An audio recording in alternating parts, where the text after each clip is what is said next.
को न्यूटन के प्रथम गति नियम को बताने जा रहा हूँ। तो न्यूटन के प्रथम गति नियम को जानने के पहले महान वैज्ञानिक गैलीलियो गैलीली की बात को भी जानना होगा, जिसने बताया था कि कोई भी वस्तु निश्चित गति से ही चलती है जब तक कि कोई बाहरी बल कार्य न करे या उसकी गति को प्रभावित नहीं करे।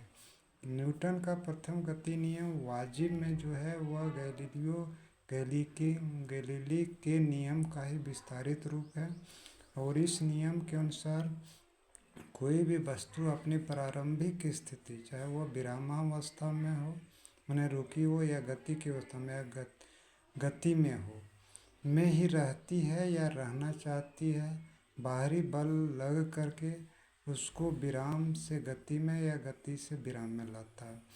उदाहरण में जैसे कोई अगर खड़ी बस है एकाएक चलना शुरू करती है तो हम पीछे की ओर झुक जाते हैं। इसका कारण है कि गाड़ी और हम दोनों विराम में होते हैं। गाड़ी के गति आ जाने पर हम विराम में ही रह जाते हैं, इसलिए पीछे की ओर झुक जाते हैं।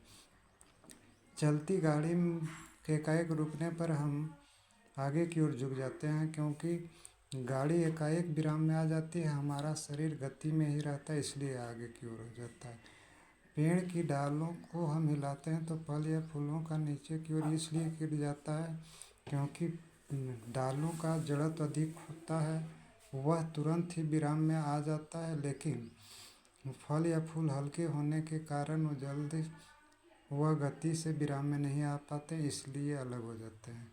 कंबल या दरी जो भारी पदार्थ होता है उसको पीटने पर धूलकण भी साथ साथ गति में आ जाते हैं, लेकिन कंबल या दरी का जड़त्व तो अधिक होने के कारण वह विराम में आ जाता है, और धूलकण हल्का होने के कारण गति में ही रह जाता है, इसलिए ये अलग हो जाते हैं। प्लीज़ लाइक और सब्सक्राइब कीजिएगा।